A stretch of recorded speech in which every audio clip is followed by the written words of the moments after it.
దిగండి సార్. నమస్కారం సిద్ధార్థ్ గారు. శుభమస్తు. నమస్తే సిద్ధార్థ్ గారు. శుభమస్తు. బాగున్నారా సార్? మాకేమి తక్కువరా. నోరు మెదిపితే నవరత్నాలు, కాలు కలిపితే గండ పెండేరాలు తొడుగుతున్నారు. అయితే మేమేమి ఇవ్వక్కర్లేదన్నమాట. ఇల్లు బాగుందా సార్? దివ్యంగా ఉందిరా. నమస్కారం గురుజీ. మా బావగారు నమస్కారం. మా అక్కయ్య గారు సీతారాములా లేరు? లేరని మీరే అంటున్నారు. బాబాయ్ కనిపెట్టేశారు. ఇప్పుడు చెప్పండి. ఈ సిద్ధాంతికి తెలియని సిద్ధాంతం లేదు. ఆ మాటకొస్తే నక్షత్రాలు నా నేస్తాలు, తిథులు నా అతిథులు. పంచాంగం మీ పంచ గవ్వతో కొడితే నీ ఎవ్వ గుర్తుకు రావాలే. మన్నించండి. మీరు కూర్చోండి గురు. కూర్చోండి. ఇప్పుడు చెప్పండి. చెప్పరా. శంకుస్థాపన, గృహప్రవేశమా, పెళ్ళ, శోభనమా, షష్ఠి పూర్త? చిటికెలో నవగ్రహాలు నిలబెట్టి కడతా ముహూర్తం. ఏమిటా శుభం? శుభం శుభం కాదు, అశుభం. ఒకరిని చంపనీకి దుర్ముహూర్తం పెట్టాలి. చంపడమేమిటి, దుర్ముహూర్తం పెట్టడమేమిటి? ఎవరిని చంపేద్దాం అనుకుంటున్నావురా? పంచాక్షరి. ఏమంటున్నావురా? దేవత లాంటి అమ్మాయిని చంపేస్తానంటావేమిటిరా మూర్ఖుడా? నా జీవితంలో ఇప్పటి వరకు ఇటువంటి దుర్ముహూర్తం పెట్టమని ఒక్కడు కూడా నన్ను అడగలేదు. అందుకే కదా ఇప్పుడు పెట్టమంటుంది. మా బావ హ్యాండ్ చాలా మంచిది. ఇక్కడ చావు ముహూర్తానికి ముహూర్తం పెట్టావనుకో సిద్ధాంతి, నీ సిద్ధాంతమే మారిపోద్ది. తోలు మందపు వెధవ. అన్ను కాదు నిన్నే. ఏయ్! శపించానంటే శ్మశానంలో వెళ్లి పడతావు. నాకు ఆగ్రహం తెప్పించకు. భూగ్రహం మీద లేకుండా పోతావు. నా వల్ల కాదు. సిద్ధాంత్ గారు ఆగండి. ఏయ్ సిద్ధాంతి, నాతో రాద్దాంతం వద్దు. 10 నిమిషాలు టైం ఇస్తా. దుర్ముహూర్తం కట్టు, లేదంటే మా వాళ్లకు 10 సెకండ్లు టైం ఇస్తా. ఇంకో లేదా మాటలు ఆగురా ఎదవా. సిద్ధాంత్ గారిని కత్తితో పొడుస్తావా? నొప్పేదా? మెత్తగా గొంతు పిసి చంపేస్తా. ఈ దండం పెడతా. నన్ను వదిలేయండిరా. నేను వెళ్ళిపోతారా? ఎక్కడికి వెళ్ళేది? ఇవాళ మా బావ కళలో ఆనందం చూడాలి. కూర్చో. అంటే దాని అర్థం కింద కూర్చోమని. కూర్చో.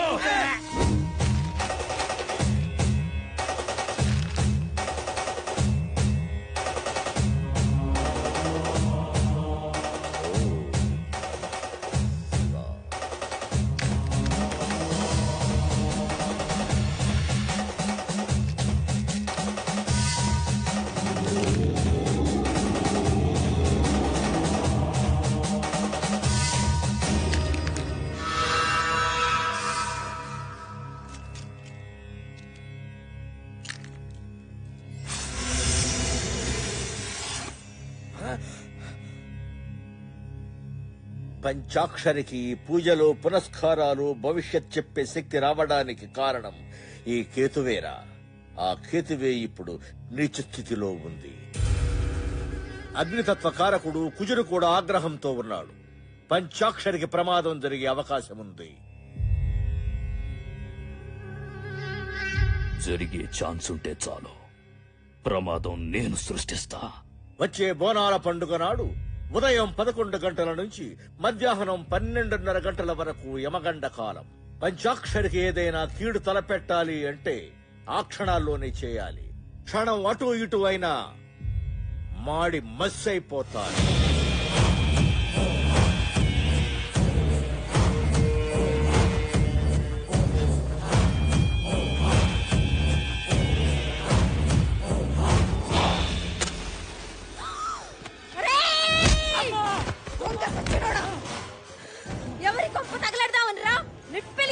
తప్పైపోయిందమ్మా. అమ్మవారి పసుపు కుంకుమ ఉందని మర్చినానమ్మా. పాగల్ కి ఔలాద్.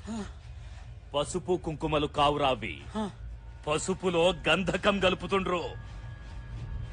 పంచాక్షరి, ఈ యాల ఈ గంధకం కలిసిన పసుపుతో దగదగా మెరిసిపోయి బగబగా మండిపోద్దిరా. అన్నా వద్దన్నా, పాపమన్నా, ఆ అమ్మాయిని చంపొద్దన్నా. దేవత అన్నా, చెప్తా. ఒక్కసారికి నా మాట వినన్నా. పంచాక్షరికి చిన్న పాప ఉందన్నా. అది కాదురా, నువ్వెక్కు చెప్తా. ఎక్కరా.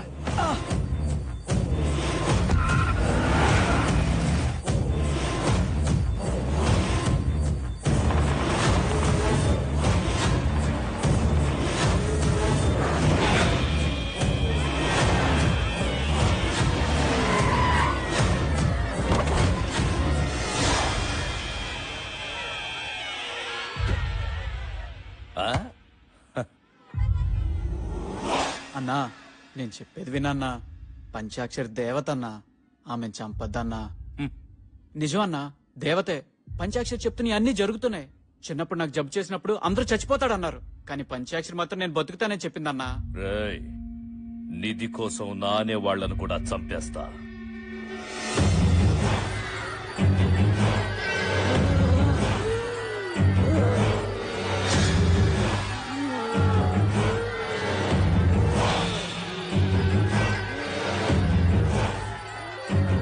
పంచాక్షరి చనిపోతుంది.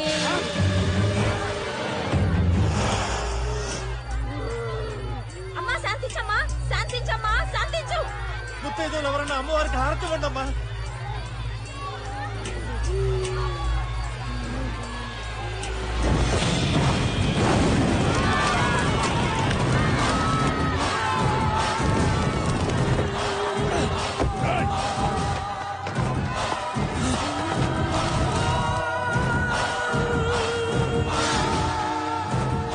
అజయ్ గారు మన్ని చూస్తాడు. విషయం ఊళ్ళో చెప్పేశాడంటే మనకి ప్రమాదం. పోయి పట్టుకోండిరా. పరిగెత్తండి.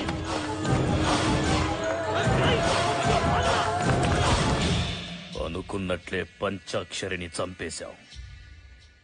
గుడికొచ్చే భక్తుల్ని కూడా చంపండి. దాంతో గుళ్ళో పూజలు చేస్తే అరిష్టమని మనమే ప్రచారం చేసి గుడిని మూసేయిద్దాం.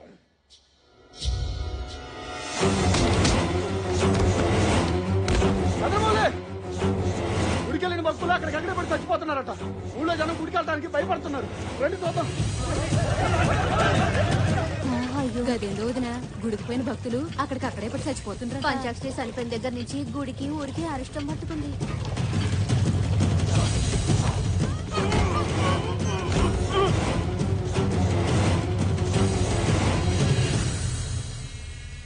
గుళ్ళో పంచాక్షరి చచ్చిపోయింది. ఆ తరువాత గుడికొచ్చిన భక్తులు చచ్చిపోతుండ్రు. బయటి వాళ్లు మన ఊర్లోకి రానీకి భయపడుతుండ్రు. అందుకే కొంతకాలం పూజలు ఆపేద్దాం. అదేమిటయ్యా, పూజలు ఆపేస్తే ఎలా? పంతులు గారు, లేదంటే మన ఊరు శ్మశానం అవుతుంది. నేను చెప్పేది మన మంచి కోసమే. చస్తారా? ఏయ్, కొంతకాలం గుడిని మూసేయండి.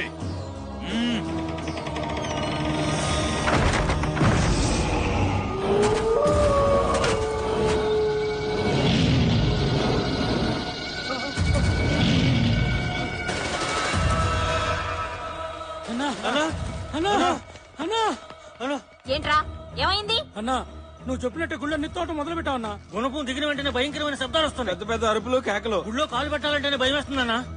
అవునన్నా, మేము చెప్పేది నిజం. గుళ్ళో నిత్తవటం అంటే చాలా కష్టం. మా మాట నమ్మన్నా. నిధి కోసం ఎలాంటోడిని రప్పించాలో వాణ్ణి రప్పిస్తా.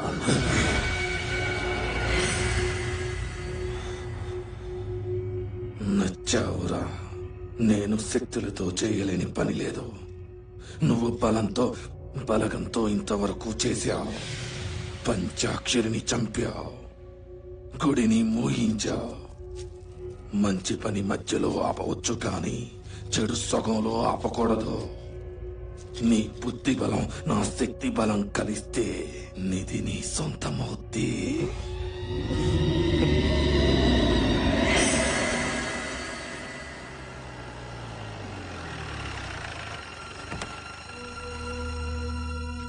హనీ,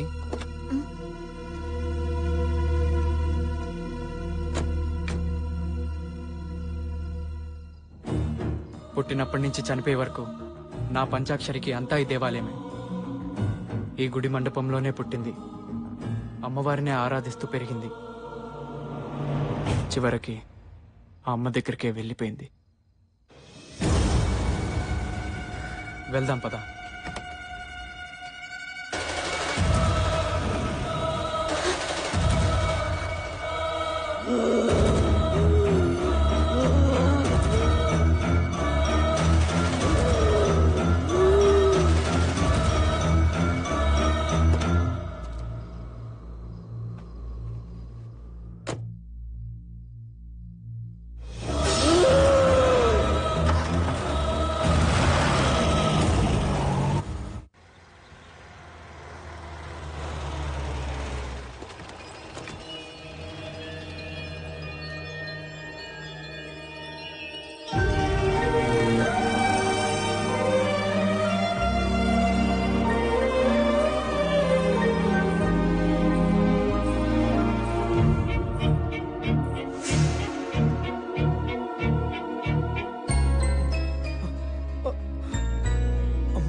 మావయ్య మావయ్య తాతయ్య తాతయ్య బాబు ఈ అమ్మాయిని చూస్తే అచ్చం మన పంచాక్షరిలా ఉంది కదూ? అవును బాబు, అచ్చు నా బిడ్డలాగే ఉంది. కానీ కాదు మావయ్య, ఈ అమ్మాయి పేరు హనీ, హైదరాబాద్ లో పరిచయమైంది. అలాగా? పదమ్మా లోపల పద. లోపల పదండి. రండి రండి రండి రండి అమ్మా. శ్రీరామ్, పాపకి పాప మామూలు స్థితికి రావడానికి కారణం ఈ హనీయే మావయ్య. పాపని మళ్ళీ ఇలా చూస్తాననుకోలేదమ్మా. మీ నాన్నగారి పేరేంటి? సూర్యనారాయణ పటేల్. సూర్యనారాయణ పటేలా? ఒక్క నిమిషం అమ్మా.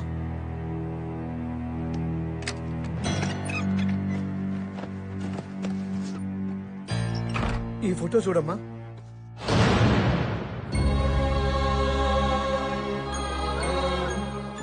మా ఫ్యామిలీ ఫోటో మీ దగ్గర ఉందేంటి?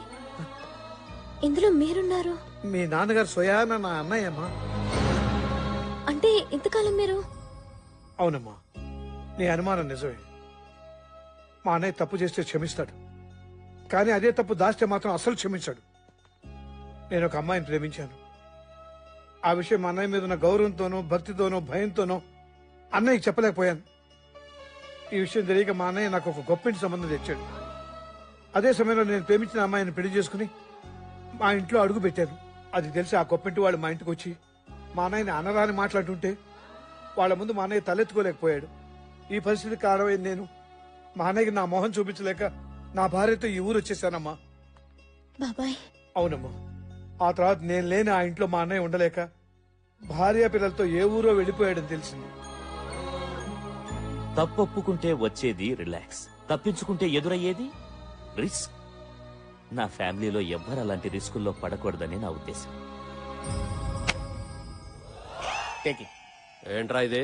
ఏంటే కరువులో ఉన్న వాళ్ళకి ఇస్తే రిలీఫ్ ఫండ్, నీలాంటి పోలీస్ ఆఫీసర్కి ఇస్తే కరప్షన్ ఫండ్, లంచం. పనేంటి? నా రాణి కనిపించటం లేదు. రాణి అంటే కూతురా కుక్క పిల్ల? కుక్క పిల్ల కాదు, ఆడపిల్ల. పేరు మిత్రవింద, వయసు 23 సంవత్సరాలు. వయసు వచ్చిన ఆడపిల్ల కనపడబోతే తప్పిపోయింది అనరు, లేచిపోయింది అంటారు. తెలియకపోతే అడిగి తెలుసుకోండి సార్. నోరుంది కదా అని ఇష్టం వచ్చినట్టు మాట్లాడదు. సరే, ఎప్పటి నుంచి కనపట్టలేదు? 4 సెంచరీల నుంచి మిస్సింగ్ సార్. 4 శతాబ్దాలా? సార్, ప్రకృతిలో ఎన్ని విపరీతాలు వచ్చినా సరే ఆవిడ నన్ను గుర్తుపట్టడం లేదు సార్. ఎలాగైనా సరే నా రాణి నా ముందుండాలి సార్. ఏవరా, నేను నీ కండి పాగలగానిలా కనిపిస్తున్నానా? నేనంటే ఏం బాగుంటుంది సార్? కావాలంటే లంచం ఎక్కువ తీసుకోండి. తెల్లవారేసరికల్లా నా రాణి నా కళ్ళ ముందు ఉండాలి సార్. ఏంటి సార్, వినటానికే మీకు ఎంత విచిత్రంగా ఉంటే చేసుకోబోయేవాడిని నేనెంత భరిస్తున్నానో ఆలోచించండి సార్. నిలబడతావుంటా? ఈశ్వరరావు వెళ్ళు. నువ్వేంటి కృష్ణా జిల్లా వెళ్ళు. హలో, నువ్వు వైజాగ్ వెళ్ళు. హలో, ఏంటి నీకు ప్రత్యేకించి బొట్టు పెట్టి చెప్పాలా? అర్థం కావట్లేదా? నువ్వు ఉదయపూర్ వెళ్ళు. అమ్మా! అమ్మా!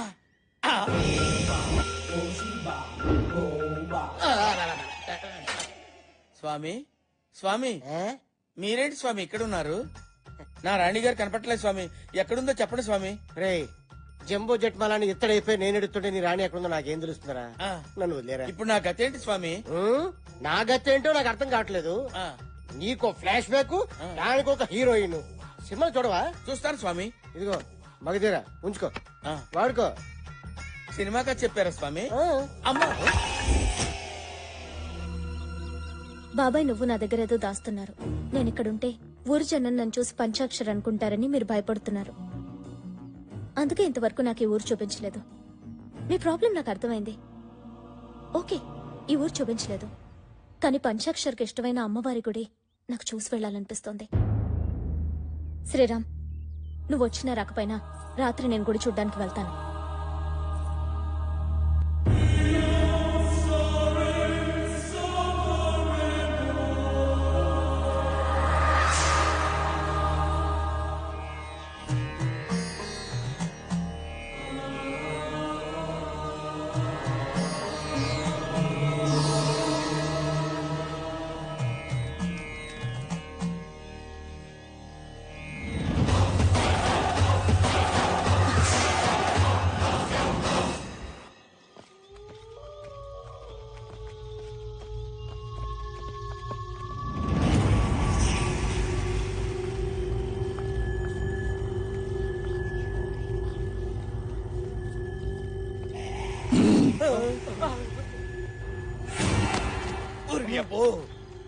వీడికి నిద్దరుకుతలేదు తెలియదు కానీ మా నాయన మనకు రాసి 4 ఎకరాల నిమ్మ తోట మొత్తంగా చేస్తున్నాడు ఏనట్టున్నాడు. కుండలీనా శుద్ధ ఘోర రక్తఘోష. ఇదేంట్రా ఏసీ నిమ్మకాయలు ఒక్కోటి ఒక్కో దాన్ని వెళ్ళిపోయినాయి, ఇది ఒక్కటి మాత్రం బ్రేక్ వేసినట్టు ఇక్కడ ఆగిపోయింది. ఓ అర్థం కాలేదా? అక్కడ నవ్వమంటాడు. తవడే తవడే.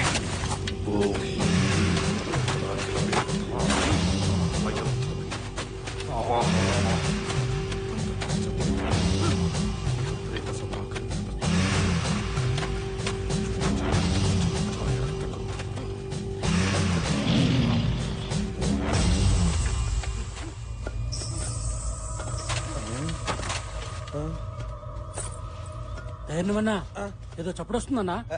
గజ్జల చప్పుడు రా. నిద్రపోయేటప్పుడు గజ్జల చప్పుడు వినిపించొద్దని మా అధైర్యం చెప్పాడు. ఎవడాడు? తాత. అవును, నా పేరు ధైర్యం, మా తాత పేరు అధైర్యం, మా నాయన పేరు మొండి ధైర్యం, మా నాన్న పేరు గుండె ధైర్యం. అబ్బా మీరు తవ్వండి ధైర్యంగా. అలాగే అన్నా. తవ్వండి.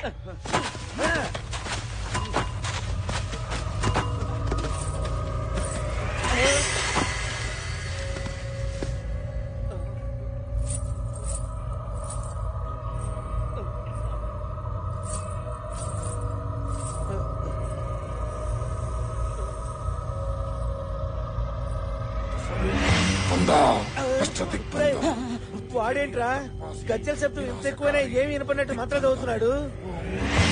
ఓం రుద్ర ఓం శుద్ర